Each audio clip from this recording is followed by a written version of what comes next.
So what's your plan when you get on the ferry? What are you going to do? We're going to hassle some veterans to get more signatures for the Jeep. How many do you hope you'll get? There's 39 veterans on this boat, so I'll be busy boy. Going to catch them all? I've been collecting signatures, so I've been doing that for a few years. So I might have, I don't know, 300-400 signatures of veterans. I was Royal Cross Signals for 10 years. Were you? You're not shy about asking for an autograph, are you? No. Yeah, this was on the anniversary of D-Day in 2019, so I met at least 40 plus veterans and explained what I was doing, and they're all happy to sign, you know. So.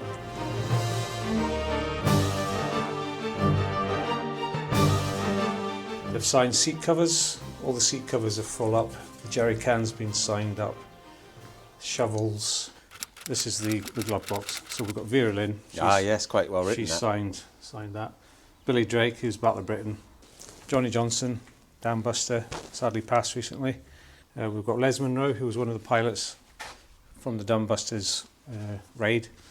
And there's Walter Schuck. He was a pilot, German pilot. The US pilot shot down the German pilot. So. Were they together when this was signed? Yeah, they were together. So one had shot down the other. They stayed friends. They've stayed friends since the war. Wow. Up here we've got some airborne, but it incorporates British Airborne plus US. So that's been signed. We've got Paul Rogers. He was with the Easy Company 506. These are Band of Brothers originals. Ed Shames, again, he's passed recently as well. And yeah, our mother, she was bombed during the war.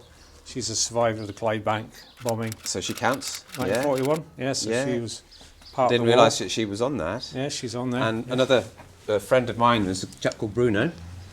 Bruno, yeah, he's from the opposite side. Obviously, he's German. He was he Signals, wasn't he? He was, and he was on Omaha Beach on D-Day itself. So. And a prisoner of war who lived in Prisoner Britain. of war that went to Canada and he eventually settled near to my brother here, George. So it's sort of near enough a neighbour. Some of these are starting to fade a little bit, but you can still see them. How will you protect these? I need some sort of plastic cover, I think would be the best thing. A lot of the signatures you can't really read, but I refer to photos to see who signed. Most people I've got a picture of signing. So that's another job I need to do. So this is a Willys Jeep? Yeah, well, it's a Ford GPW. So Willys Overland made a similar Jeep, but they're much the same. It was made 29th of May, 1945. I've had this approximately 11 years now. And it's 2023 now, so... Yeah. So basically it's been stripped right back to the chassis. You've got pictures of it as it was. This is the original bonnet of the Jeep. The whole Jeep was in this sort of state. We've got a big split, a big bent bit down there. That'll take some time to repair. I mean, the state of the hood, was it all like this? Yeah, the chassis was twisted.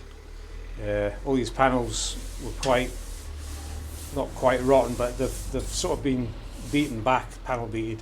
Didn't you hurt your eyes though with the welding?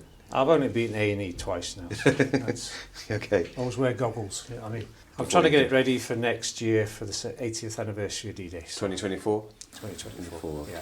Cool. So it's quite a tight deadline then. Yeah. So what other constraints are there on getting this Yeah, ready? so obviously I've been at this for years, but yeah, I've just been diagnosed with a rare disease called AL amyloidosis, so I'll be getting treatment for that soon, but it's non-curable, so if I get treatment, hopefully I'll get 5 to 10 years out of myself.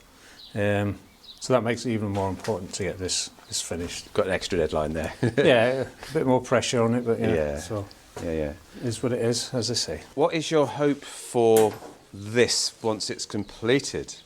I'd like to show it and ultimately get it in a museum of some sort, because it's quite rare. I mean, it's quite unique. It is unique, isn't it? And you can't replace all these signatures. No.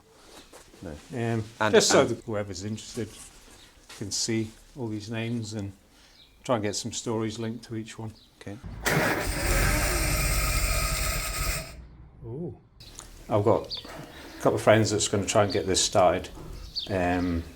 It was sort of firing, so we just need to fine tune the carburetor. So steering wheel's working then? Yeah, so that's just, everything's quite tight, so it's quite a basic mechanism that we have. No power steering, no luxuries like that on the Jeep. So. Handheld wipers too. Yeah, handheld wipers. But yeah, we're hopefully going to get it going. So we found out there's a couple of guys local that have Jeeps, you know, so hopefully I'll get mine running, so we'll have a gang of three Jeeps. So that would be good. Yeah, get this going and just go out and about and explore. But ultimately we need to get it on the road to get it fully tested out. This is just a reproduction bonnet which I'm just using to get it to France for next year. I do want to try and repair the original. A few £100 at least. Things are going up all the time, so Yeah. reproduction is quite expensive. An expensive hobby. It is. But it's rusty gold. That's good. Rusty gold. Rusty gold. That's what the guy said when I bought it. Don't forget, that's rusty gold. A couple of mechanics, Dominic and Harvey just came round. They sort of work in the garage, so they've got a lot of knowledge. How often did they come round? How many attempts were there to start the That engine? would be our third attempt. So this last attempt, it took them most of the day to work out what the issues were. I had the old original distributor, and I was told that had a bend in it, so I ended up buying a brand new one. But this brand new one was too short, so it wasn't quite touching the oil pump, which is at the bottom of the engine. I knew it would start, but it's unknown. That engine's not been run for 40 plus years, you know. Oh, we have movement. We have a living Jeep. Well done, well done, well done. Running nice. We have it going. One Jeep going.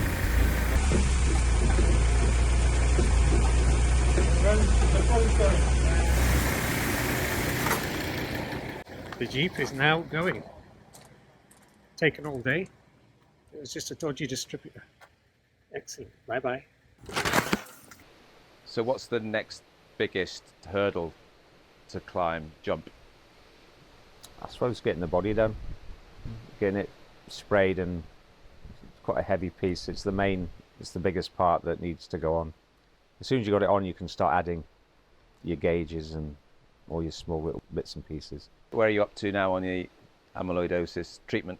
Got another couple months of chemotherapy, That's really good. So that should so I'll maybe give you another extend you. a bit of extra time. So, Fantastic. but who knows? Just keep pushing forward with the Jeep, concentrate on that. Yeah, I was in the White Helmets motorcycle display team that has been going for a fair amount of years now. I remember seeing you jumping through hoops of flame and things. It's the Royal Signals, wasn't it? Yeah, Royal Corps Signals, yeah. Yeah. I thought I was jealous of that probably being the best job you could get, driving around motorbikes. And I don't like jumping through fire. It's not, trust me, it's not fun.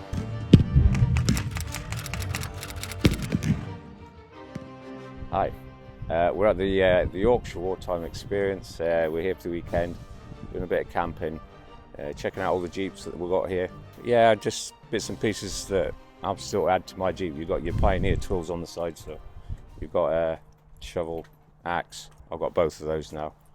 You've got decontamination for chemicals, that lives there. Obviously you've got blackout lights. I'm not going to bother with there's a towing bar, which is quite heavy duty, so I'm not going to bother with that. Maybe a barbed wire cutter, I'll put that on. Just the Jeep will represent like a D-Day Normandy Jeep. So, and gun rack on the top of the windscreen. I've got one of those already, so we'll get that fitted. And various canvases, all the canvases that's needed for the roof. I'll be spray painting next. So we're going to get the body done, all the wings, all the ancillary bits. But yeah, not too far away. Oh yeah, one signature from one veteran from El Alamein. I'll have to research him. So What did he sign? he signed the rear Jeep box. At the back there's a toolbox cover, so that's been signed up.